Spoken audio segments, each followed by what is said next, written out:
sessions of the festival this year is about a fascinating book titled Stellar Singularity, Navigating the Spacefaring Economy. The compelling book has been authored by Elizabeth Varghese. She is a top 100 influencer in HR, a futurist, people and tech strategist, business leader, C-suite advisor, board director, and of course, a best-selling author. She has won many awards, and most recently, she was recognized among the top experts and international leaders, and among the outstanding Asian Americans in business. Welcome, Elizabeth. It's awesome to have you. Thank you for making the time. The book, Stellar Singularity, is a go-to primer for business leaders who are excited about shepherding humanity into the universe beyond the planet Earth. The book combines Elizabeth's love of humanity and strong ethics, and it's a spirited summary of the key things you need to understand today to lead your companies into the future. And one of the stellar reviews that her book has received, and I think it appropriately sums up the book, and I quote, "A grand tour of the issues, options, promises, and challenges. Elizabeth touches every side of the multifaceted and daunting notion of a spacefaring economy." A fascinating read, and I have to second that wholeheartedly. Welcome again. Elizabeth is joined by the panelist AC Charania. Did I say that right? All right. He's NASA's chief technologist. He serves as principal advisor to NASA's administrator on technology policy and programs, and he also leads the technology innovation at the agency. Mr. Charania is an experienced leader in the entrepreneurial space and aviation ventures. As a global innovator turning advanced concepts to reality, he has been involved in shaping the recent aerospace revolutions within small satellites, launch vehicles, hypersonics, human robotics, exploration, planetary defense, and aviation autonomy. All topics way beyond my scope of understanding. Congratulations, and very welcome, Mr. Charania. It's great to have you here.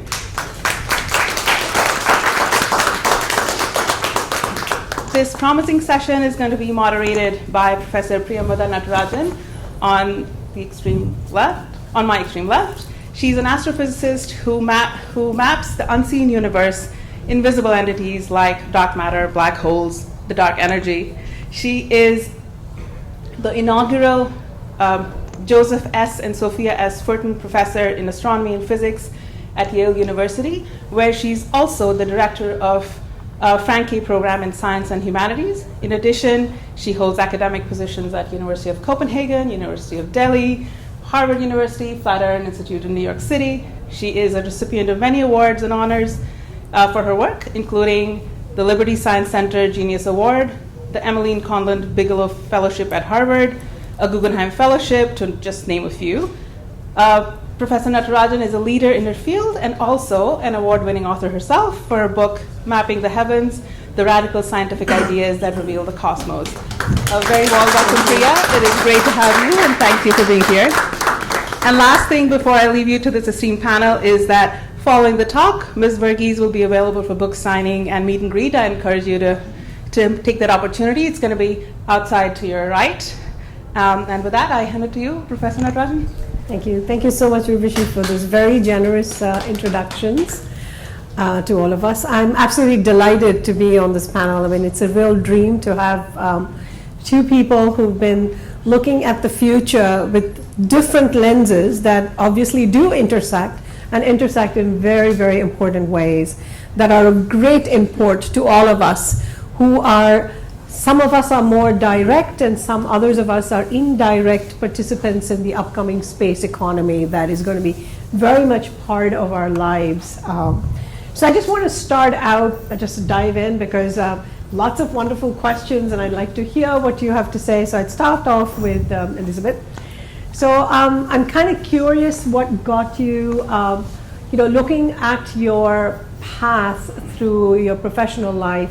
It's pretty clear that you've been involved in understanding the impact of the future and how we as humans working in organized entities like corporations, companies, and groups have to be ready to face it. So what really prompted you to take a dive into this new realm of sort of the space economy?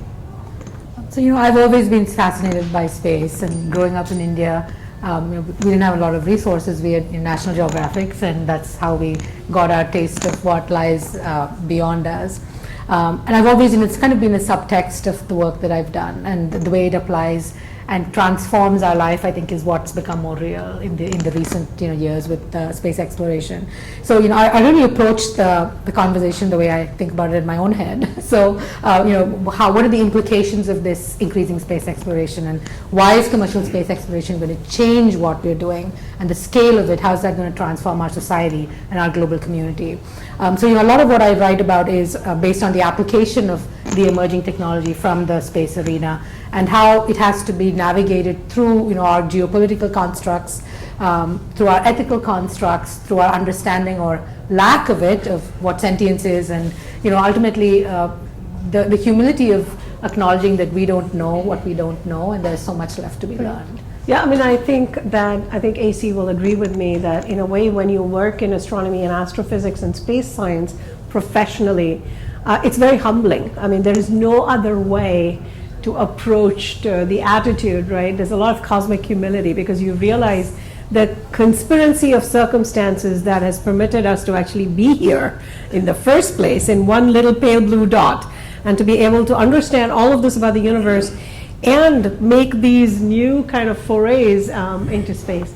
So, if I may call you AC. AC, so I'm very curious about your trajectory as well. So you've been at the forefront and involved with multiple companies, Blue Origin, Virgin Galactic. What prompted you to kind of come to NASA, where you're doing an absolutely wonderful job, leading this agency to a next phase? There was America won the space race, and we were really ahead of the curve. And then after the Challenger disasters, we sort of took a step back and to sort of revisit our own stance towards space and human, manned space flight and so on. But now there is renewed excitement. And so what brought you into sort of NASA rather than stay in those other sort of, the startup domains that were starting to shape the space economy? Yeah, no, good question. I probably part of it is intentional, part of it is luck and circumstance. I think I applied for the job last summer, not thinking I'd get the job, because my experience has been 23 years in commercial industry, and mostly in commercial space. And over the last 20 years, there's been a lot of public-private partnerships between commercial industry and NASA. And at Virgin Galactic, working for Richard Branson, and at Blue Origin, working for Jeff Bezos, I helped shape some of that collaboration with NASA over 20 years. From $100,000 contracts to $6 billion contracts and partnerships. And, at some point, you can't just criticize the government. For me, it's get in there and continue this momentum of public-private partnerships in terms of technology maturation and investment. And don't just say, well, the government could be better and complain. Get in there and help it. So there was that piece of it. The other piece of it was helping shape some of the technology problems, issues that we have as an agency, as a government, working with partners of how to get technologies across the finish line and into missions. And then finally, I think it was leadership. The other thing is, I look in my career, I've been very fortunate to have great leaders that I admire, respect, that have been mentors. And the final piece on the cake was our Deputy NASA Administrator, Pam Milroy, the #2 person at NASA. Astronaut, accomplished military officer, leader at DARPA many years ago, who's worked in private industry, and Pam being there as one of my leaders was kind of the icing on the cake that said, if I want to affect change at NASA, positive change, there are senior leaders that will support that positive change and support people like me. And so I think it was kind of taking the lessons learned from all these experiences, the interesting opportunity in technology, and then leadership that I think would be supportive as we look to mentors in the industry. And so those were like the three keys for me to make this transition. No, but that's great. And those of you young people in the room who are thinking about space sciences, I think, AC's trajectory, mine, and Elizabeth's, all of these sort of show you there are multiple ways to get there, to satisfy your curiosity and interest about space in a professional career way, right? So Elizabeth, if I may, I'm going to sort of, so I work on black holes, and one of the things that is so enigmatic about black holes is that they enclose a singularity. So there is a region, black holes, as you all know, are regions of space where the gravity is very intense, and that is because matter is concentrated into a very, very, very tiny compact region. And so one of the reasons why all of us scientists are intrigued with black holes is that the interior, the inside the black holes, you have singularity. A singularity is a place where all known laws of nature, physical laws of nature, break down, i.e. it's a limit of our knowledge, so we don't really know what happens. And so there's a region outside called the event horizon, and we sort of understand that quite well. We just know that it's a point of no return, so not even light that goes in can actually bounce back from it, right? So I was just curious, given the scientists, astrophysicists, general relativist theorists' preoccupation with the singularity, what chose you to pick singularity in the title for your novel? I was actually very deliberate, exactly based on that, the mathematical aspect of this singularity, and the fact that we are at this point, we are at the event horizon. By the way, I referred to it as a novel in this context, only because it's futuristic. Right. Absolutely. And so I'm a little scared to discuss it with you because I know you're the expert on black holes globally. But that said, I do think that as a civilization, as a global community, we are at this point of acknowledging, like you both said, JWST is here, we are learning so much more about the universe, we are moving forward in different ways. And that has huge implications for how we need to operate as a business community, as an ethical community, as just a group of beings who are seeking to understand and learn more. So, and I think the whole conversation, and I won't go into the mathematics of, singularity is qualitative, it's unstable. There's certain aspects of it, right, which make it interesting, depending on the context. So it was a very deliberate choice. It was a very deliberate choice. And ramping off the scientific understanding. So that's really cool. And also because, I think people think of singularities as dystopian and sad and scary, right? You're thinking, but, you're going to the black hole and but maybe, that's going to be the dawn of a new era. So I think that it was part of trying to, also illustrate the possibilities that lie ahead, and the hope and the optimism with which we have to look and forward. Subvert this sort of more ominous meaning for singularity. Well, that's really cool. So you really are a space nerd then. I am a geek. What can I say? Okay. A nerd, a geek.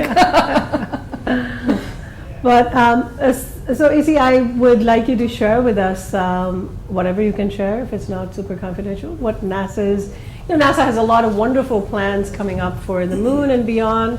So what are you most excited about, and what would you like to share with us that we may not have heard about quite yet, but is on the drawing board maybe, or?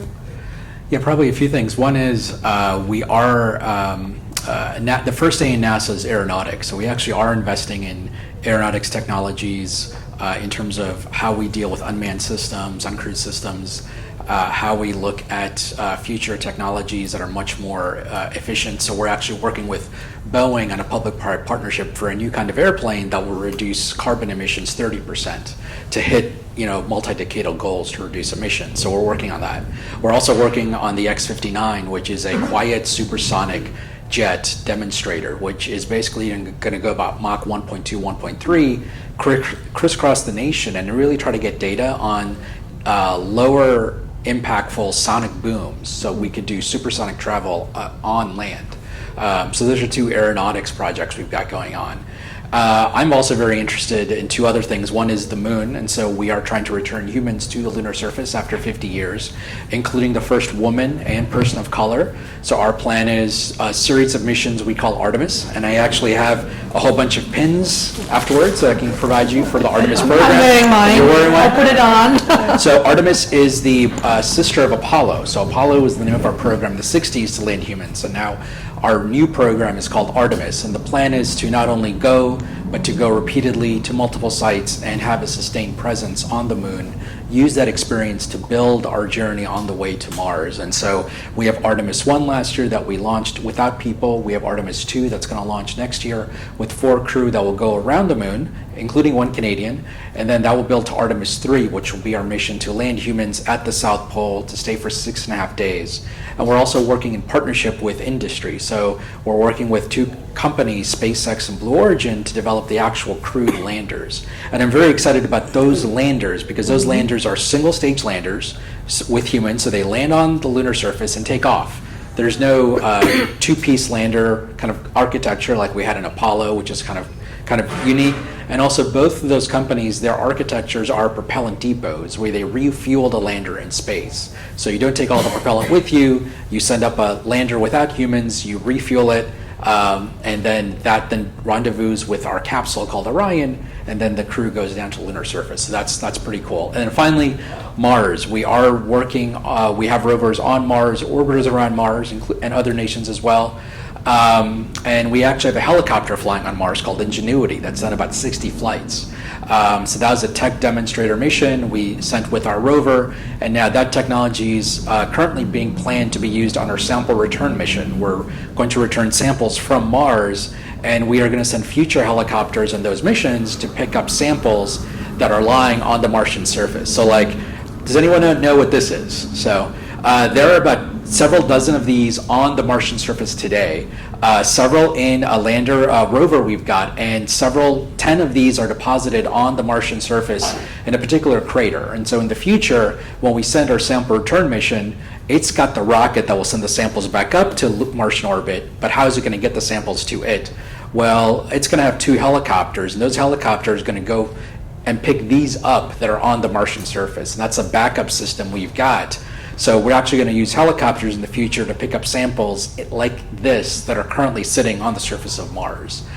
So that will be awesome as we look for life in the solar system. And so hopefully we might find evidence of possible or indirect evidence of life, but there might also be direct, actual real life as we speak in the solar system, in the moons of Jupiter and Saturn. Right. So Europa, Enceladus, Enceladus, various other moons have the characteristics that could have hydrothermal vents at the bottom of those ocean worlds that are covered in layers of ice that could have habitable life or life as we know it. So all that, both in terms of aeronautics, going back to the moon with a more permanent presence, using that experience to go onwards to Mars, and then before we send humans to Mars, get those samples back. So, Sounds super exciting. Yeah. Has NASA resolved the issue of the women's spacesuits? Do they now have spacesuits that fit the women? so we actually have. I'm sorry, I just. Oh yeah, so it's a good question. It's a very important question. It's a good question. And actually, what's very interesting is the 4 crew we're sending on Artemis 2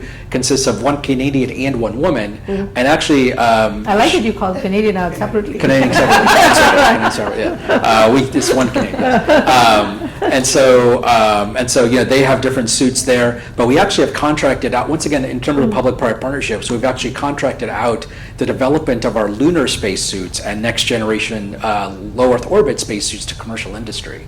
And why that's exciting is now commercial industry is also looking at those suits for a larger variety of possible participants than we would. And so actually, I think in terms of to your question, I would turn it back now to the commercial industry of, hey, there's demand for others that want to use these suits. And I think that's very exciting. It's not just NASA developing these suits. We've given the requirements to industry in a much more commercial way, and they're now we're going to buy suits as a service, for instance. So. I just want the women to be comfortable when Yes. they're doing their spacewalk, But, so Elizabeth, I want to come back to a couple of important themes that you bring up in your book, and it has to do with the democratization of space and the access to space. It's a sort of a global way that, whatever kind of access is first developed, that the entire world, all nations should have access to it. And I was curious, some of this clearly comes from your motivation and your work in the corporate world on trying to build more inclusive cultures, cultures where power is more diversified. So I was very curious, is that sort of where, what prompted you to think about, starting with a new slate to correct all the mistakes that we are making here? So I was just curious to hear a little bit more about your sense of what you see as democratization, to share that. Sure. So, I think we're in the midst of this global movement or shift and there's more decentralization of information, there's more access to technology. So I think that's underpinning a lot of what we're seeing. And the fact is that the price of putting a payload up in space has dropped dramatically, right? And so there is a cost arbitrage of sorts that's also coming, through this, right? So we are seeing the access and democratization of space happening. But in that shift, I think we've seen just over how we've operated as a global community that sometimes there's a first mover advantage, which Right. Is sometimes leaves behind a significant swath of the population in terms of their potential. And as a global community, half of Africa or the Indian subcontinent, we are not tapping into the human potential to make some of those shifts forward. So to that extent, I do believe that it's really important for the benefits of space tech and the space economy to cascade to everybody, and that happens when more information is available. And I was telling AC, there's a bunch of geeks like me, who are in rooms talking about space, high-fiving each other, because we get it, we're passionate about it, right? And I think what I've observed is that the vast, the corporate organizations, people aren't as cognizant of the potential of how data transfers, how satellites can transform terrestrial networks, how research on the ISS can help shape different solutions. So to that extent, it's driven to a great extent by some of that. And then I think ultimately when we think about what we're seeing right now with the more and more space agencies, every country is setting up a space agency. The African nations have really moved forward very quickly on that. So it is going to require different ground rules than we. And I think used you in the have past. stressed this notion that our starting point has to be collaborative, right? That collaboration should not be an afterthought or something that is imposed because of the circumstances, Right. but that we should really start out as Absolutely. collaboratively. And I think that some of the accords and the treaties that have been in place, since 1967, or the ones, the Artemis Accords, they came together, brought together a small group of people, right, who were thinking and concerned about it. But in that process, you might leave behind certain, at this point, nations who may not be as willing to participate because they weren't in the room to begin with. So I think there's the other that's a significant aspect that I think we need to Right. think through. And corporations and individuals, we have a voice in it. Right, no, it's very prescient, and I think it's really, really important. So at this point, right, we are in the Indo-American Arts Council organized festival. It behooves me to feel super proud of ISRO. I mean, India is Yes. a major space player.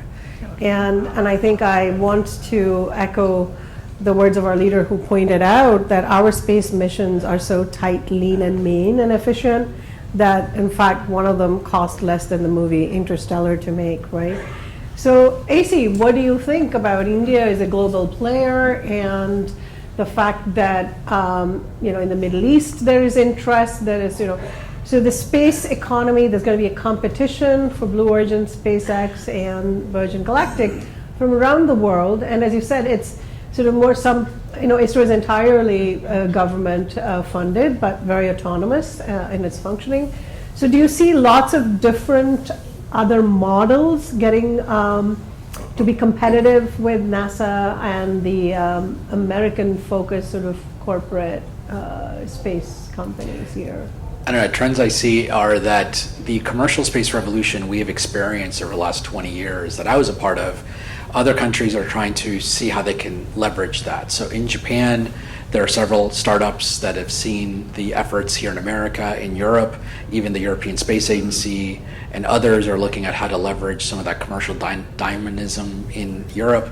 ISRO itself started off, is still large government investment, but even they are sensing maybe some pieces of our portfolio we can develop a nascent commercial industry. So even they are looking at how they can license technologies to industry to take forward. And to catalyze much more than they capitalize. have And so before. very curious, very interesting how the successes we've shown other countries and space agencies are replicating of how do we do public-private partnerships, looking at some of the models we've been doing at NASA over the last 20 years. So I'm very excited about those. I know many entrepreneurs in the Middle East and Asia that are having startups, so that's pretty exciting.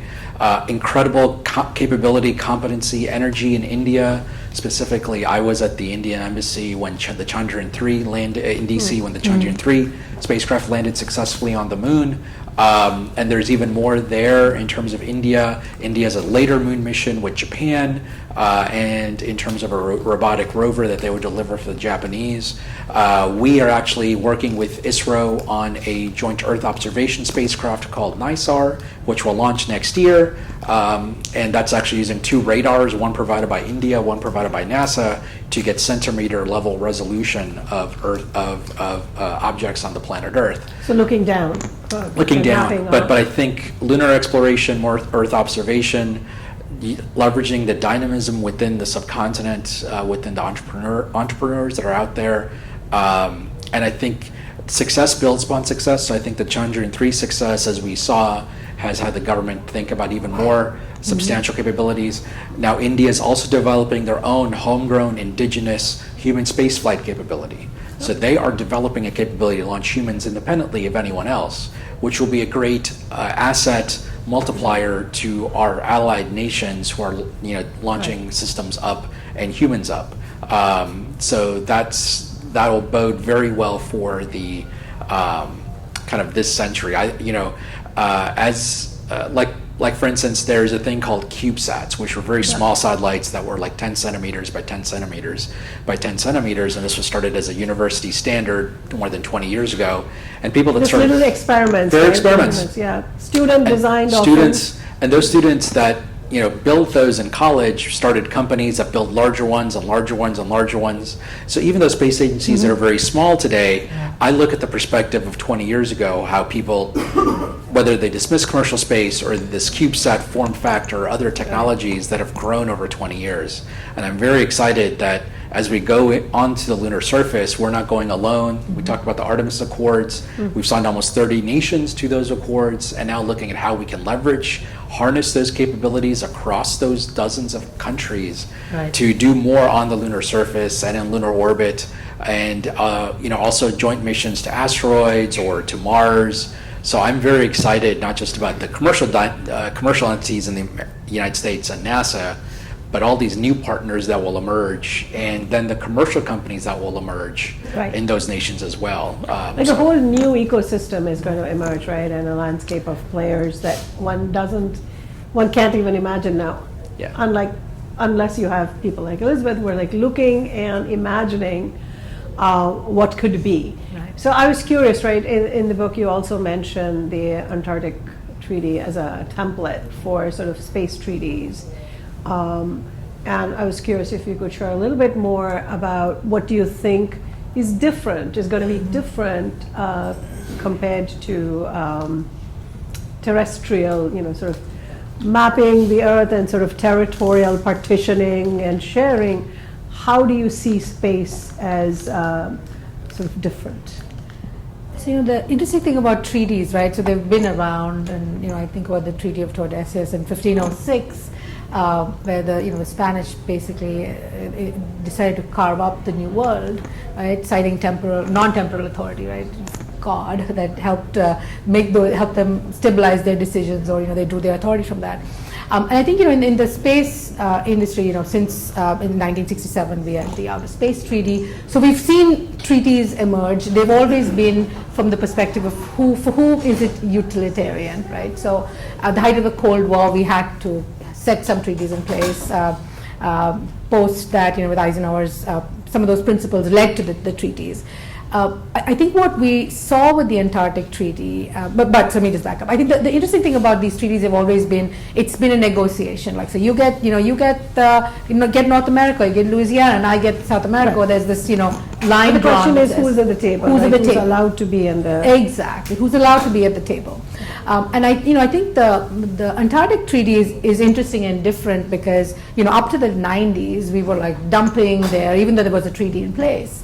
And there were a few treaties that, people participated in to, again, get a share of the pie, to be at the table to keep a little piece for themselves, right, to make sure they were represented. Access to resources that you would, Exactly. And then, Australia did this interesting thing when they were, trying to figure out how to negotiate over mining rights in the Antarctic. And they basically said, we don't really want this, and nobody should want this. So they kind of, played this really, I think, interesting, put forth this really interesting point. Well, sort of a more altruistic, right, yes, and more like a global commons Common perspective. And I think that changed the game, and which is why the Madrid Protocol really has helped keep the Antarctic much safer than the rest of the. Yeah, and it has reservoirs. opened up the Antarctic and the South Pole for scientific groups from around the world who have experiments there.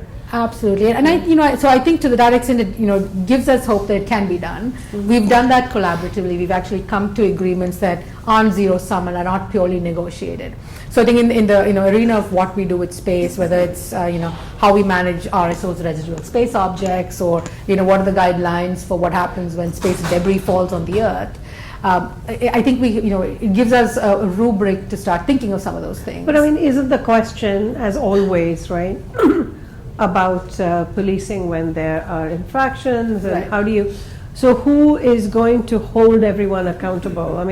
We already are seeing that in the current troubled world, the United Nations, that sort of optimistic vision that we all had for this sort of global body that would adjudicate disputes and would get people, those bodies have not succeeded in the ways that they were originally intended to. So what do you see as new ways of adjudication and sort of building, holding people accountable, countries accountable? Because we probably still will be dominated by maybe not just 2 now, but maybe 7 to 10 countries that will actually have the infrastructure to go into space, land on the moon, and so on, right? So what do you see as, do you have ideas of what kind of global body, like pan-global body, that we might want? So I think the challenging times we're in just points to the need for more conversation around it, right? So now I'll leave it there without getting into some of the details, but it shows the need for more participation, more dialogue. And the access aspect, the barrier to entry is reducing, and you mentioned the movie Interstellar and the cost, right? And if you all recall, right, the cost of Kourou is about 500 million. The movie Avatar cost about 400 million. The movie Gravity, which I think is worth it because 90 million, it stars Sandra Bullock and George Clooney. Well, I don't know. As a scientist, I have to say, right, Gravity. But Chandrayaan Seriously. cost 67 million, and India's Mars mission cost 63 million. So when you think about the sliding scale of what it actually costs to, it has dropped dramatically. So we are going to see more participation, and with that, we need to have ways to advocate for doing the right thing, doing the better thing, actively. You had mentioned earlier, I think you need to see Interstellar. We need to get you off this gravity. This idea that you can land on Earth in a little teeny weeny bikini on a beach.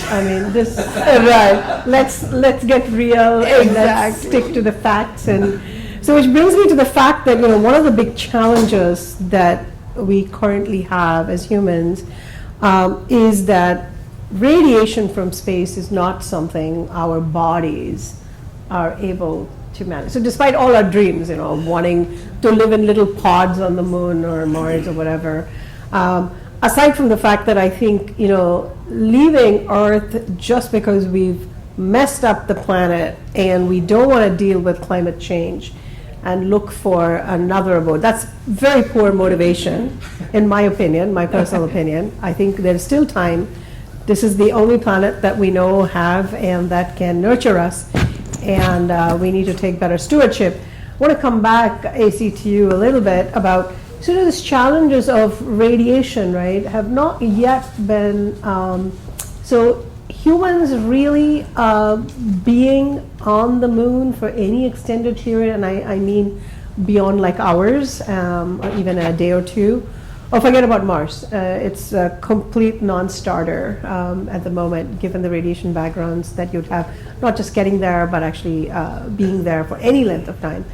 And we already know from the twin experiments with the Kellys that the twin that was on the ISS and for a year came back with reduced length of his telomeres, right? So what is NASA thinking about, like, biological viability for us? Or are you just like picking, extremely strong people who are willing to risk their lives, and or like whatever? What are we doing there? Yes, I think I will bring in Mars because ultimately a lot of our human irradiation efforts, well, a lot of our human space exploration efforts are focused on an eventual Mars mission in the next few decades. So, there are, and I'll be using some numbers here, but like 600 millisieverts, which is kind of a dividing line of where NASA has said that's the lifetime exposure from all space missions for an individual human astronaut will be what's the 600 number. And so on the international... And this is to not just survive, to function as humans, right? That's in terms of like what we as a society will expose an astronaut to, right. Given certain radiation risks that are increased, it's the 600 millisieverts.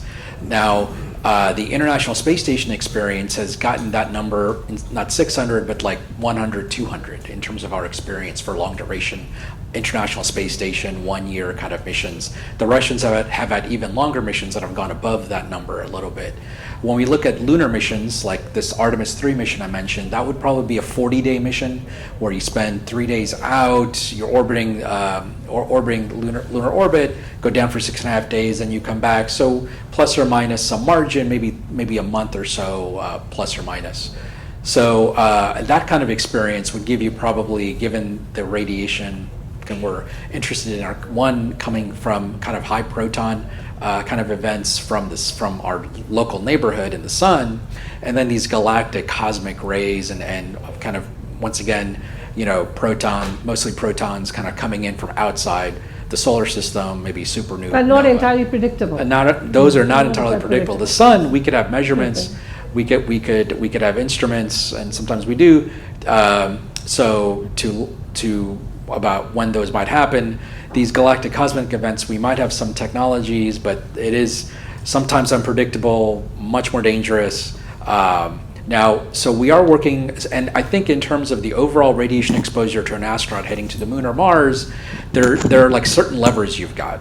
So one lever is observation. So if the proton events are happening in the solar system from the sun, you can observe the sun, and so there's observational help because there are solar minimums and maximums, and if you time a mission correctly to Mars, it's a little bit easier. And in fact, depending on solar maximum or minimum, a human Mars mission, if you pick the right year, could expose someone to 40% less radiation, given if you pick the right year, given right, the so there are some important trade-offs, you think, that so can be made so to one make it knob. viable. Right. Observation is one knob. When you go relative to the solar cycle is another knob. Humans, what kind of humans, so to your point, is another knob of maybe some humans are a little bit better, as we've seen, in terms of handling some of these radiation doses.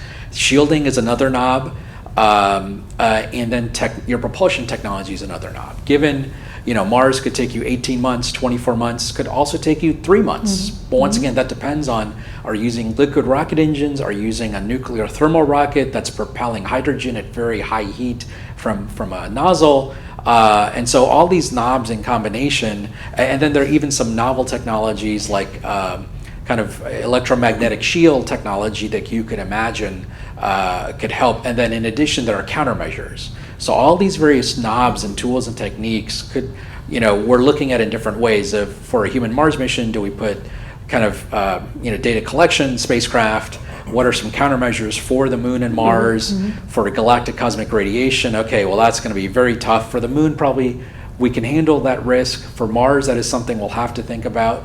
Right. Advanced shielding technologies, maybe optimizing humans. So all sorts of things. So you think that we're looking we at. actually have a set of possibilities that we could I try think to for the marginalize? moon, these 20-day, 30-day, 50-day, even 100-day excursions, I think we can be under the 600 millisievert kind of limit. Now for these Mars missions, which could be 500 days, 800 days, getting there, 90-day to 3 months surface days and coming back, that starts becoming more problematic. Right. And there's some advanced technologies Right. we're looking at, but there's more investment probably needed there. But as I'm listening to you, AC, I think I'm just thinking, the one person who would be totally stoked would be Robert Goddard, who in his lifetime was a pioneer who was unrecognized. And he'd probably like turning in his grave thinking about all the stuff that's happened from the little rocketry experiments that he was doing from Clark University in Massachusetts, right? All of this has happened. Anyway, so Elizabeth, I want to come back to you about sort of thinking about speculations about, about alien life, sentient life in the universe other than our own that may not be recognizable to us even.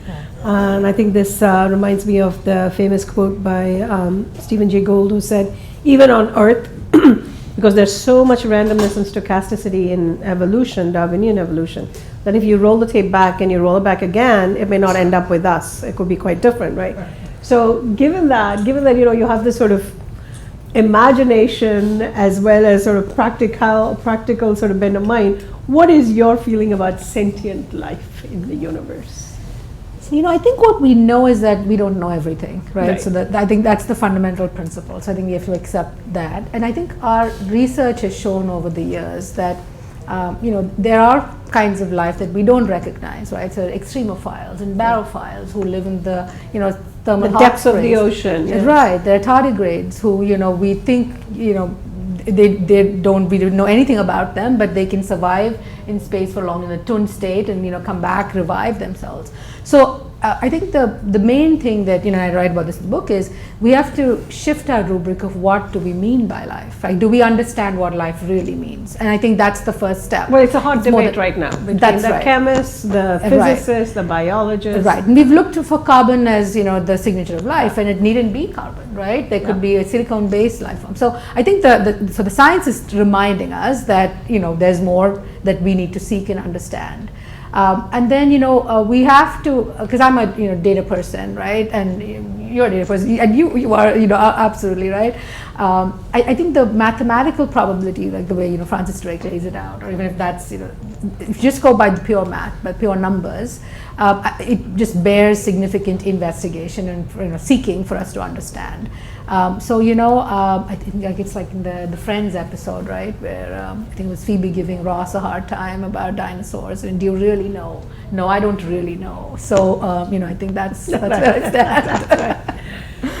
I don't know, do you want to speculate? What is your favorite speculation? I think my favorite, two speculations. One is what NASA is doing. I think going back to what excites me is one of the most exciting things I think NASA can lead on in this century is what we call an exoplanet observatory. So we have a program called Habitable Worlds Explorer, which will be a next generation telescope. Where right now we've got Hubble, we've got James Webb, we've got a new telescope called Roman, the Roman Space Telescope. I saw the hardware at NASA Goddard in Columbia, Maryland, and then also at JPL. But then after that, the next one we're really thinking about that will take 1 to 2 decades is this observatory that will be using advanced technology, some of which we still need to mature, but essentially its goal will be to take a picture of the Earth like you saw from Apollo 8. The pictures of the Earth from lunar distance that we saw that helped shape Earth Day in some sense. That kind of picture we're trying to get of other planets within our stellar neighborhood. And so that to me will be an incredible... Yeah, these are planets, exoplanets beyond the solar system. Beyond the solar system. Going to interstellar, in some sense that you should watch. I grew up watching Carl Sagan, So that Habitable Worlds Explorer mission to me is one of in terms of the gift that NASA can give to our population, our stakeholders, will be going back to the moon, on the way to Mars, but then taking pictures of these planets and other star systems. That to me, and and then we could see maybe cloud patterns and, probably won't see their spacecraft, obviously, but I think. Well, we could see their industries. Well, we could see pollution, we could see other things that could be what people would say are techno-signatures, right? Right. So maybe the Exoplanet Observatory provided some techno-signature data, but once again, that would be mind-blowing just to even get Right. pictures. And then finally, more speculative, I think, is, we do have programs called SETI, the Search for Extraterrestrial Intelligence, that are trying to find signals of civilizations that we may be able to perceive. So that's one thing. But the other thing I think about is physical contact between us and other civilizations. Once again, they're out there if they're not, but I think, I do think in terms of AI and autonomy, I think the first physical contact millions of years from now between civilizations will not be organic to organic. It will be inorganic to inorganic, which will be our spacecraft meeting their autonomous spacecraft in deep space. And so I think that to me is kind of an interesting speculation of how these civilizations meet, not using the machine in contact, but in terms of spreading autonomous spacecraft all over the place that some civilization might have done, and then our spacecraft meet their spacecraft. And I think that the Starshot initiative, currently supported by Yuri Milner, is about these light sails that he just wants to sort of put out as many of them seeking, right?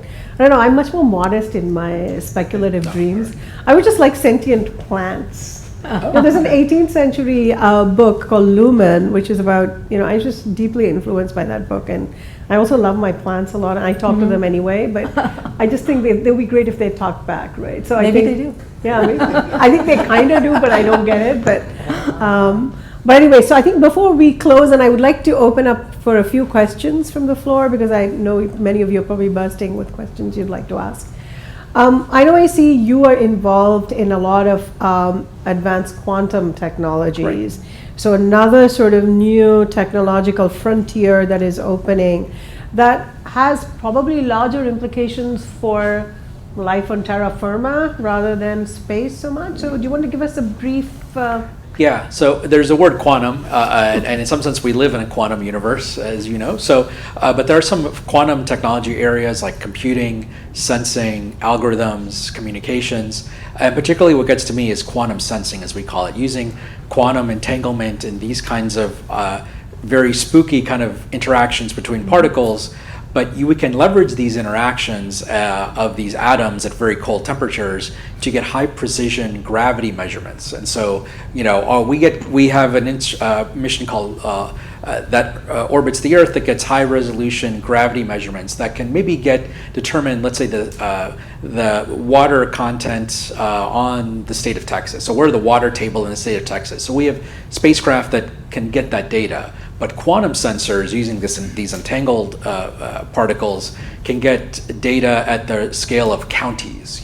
We can tell you the water table of a particular county, which our current technology cannot, or get very high precision gravity measurements to understand how the Earth is changing. So I'm very interested in how these quantum sensing technologies can get us really next generation high resolution gravity maps of our planet Earth. And we could also then use that same technology to get gravity maps of the moon. Is there water ice? These kinds of things. So quantum sensing technologies are definitely something that's critical to our Earth science future as we look at NASA. We're investing in some of that with our centers and JPL and others. And so I think there's more there as we look at how quantum technologies are actually impacting how we observe our planet Earth, getting better data. So I think it's an exciting time. Elizabeth, before we open up to the audience, what's next? What are you going to do next with? It's a wonderful book. What are you thinking about? Do you want to get more involved in, are you trying to get more involved in shaping the space economy? What do you see as your personal next steps? So, the space economy is exploding, right? So Bank of America, Morgan Stanley said it was going to be over $1 trillion by 2040, and then my BOA upped it and said that's going to happen by 2030. And that doesn't even account for the invisible space economy in China, the Kingdom of Saudi Arabia, India. Nobody's counting that. So we're talking about something pretty significant. And I kind of see ourselves at the dawn of the space economy, much like the internet economy. So, every company, and I write about this, that every company will be a space company. Every company is a space company. Most people don't know it. Every consumer, if you have a smartphone, you are a space consumer. We just don't know it. So I think that aspect of, helping organizations navigate to making that potential get fulfilled, I think is a big part of it. And I think equally, if not more importantly, is to make sure that, we really move together forward. It's not, an unbalanced view of progress. It's everybody benefits from what we're achieving, and space is truly a global commons, because that's we'll have to operate, I think, as a more unified global community, especially in the light of what AC is telling us. And technology cooperation, right? Across technologies. So. And and with the rise of quantum computing, so I wrote about that in my book on blockchain. It will change the game in terms of computing and data and cybersecurity and identity management. So there are some real implications that if we don't actively engage in, and challenges. Absolutely. So we have to have more conversation at that tactical level, as opposed to it's just not the conversation restricted to certain people who have the ability not just to enclosed rooms, right, or people who have the ability to launch on their own. So. But I'm excited. I'm very optimistic about what lies ahead. Yeah, no, I think very exciting times ahead. So at this point, I want to open up to the audience for any questions that you might have. I have a question about... There's a mic. Could you just? I think they're recording, so they would like to have your question recorded. Yeah, it was fascinating. Firstly, thank you so much, and I know Elizabeth from a while. I have a question about what is happening in technology. I think space, this is at the S curve, right? And it's going up, and then with each and every technology. At the back of the mind, what I have always, we talk about technology, and let's take AI. AI is not new. It's since 1966 there, right? But the capability. No, one second. Let me finish. The question I have is, how are you going to manage the cost with all the things that are happening to make it democratize the space technology, right? Let's take generative AI. Everybody is talking about generative AI. I'm giving so much lectures about generative AI. But when we go to the base of how to implement it, it's so expensive. So I would love to get your view of how are we going to balance that the steep curve about going up this technology curve and getting into the new innovations and making it useful for a person like me. I don't know too much about space thing, and the cost. Yeah, in terms of AI, we're wrestling with it as all federal agencies are. There's an executive order that's talked about each federal agency should have a chief AI officer. So a lot of agencies are, just as all organizations are thinking through it. In terms of AI at NASA, we've used AI machine learning for years on our earth science data, but I think there's other applications in terms of our coding teams, in generative AI, for instance, or other places, the combination of AI and 3D printing.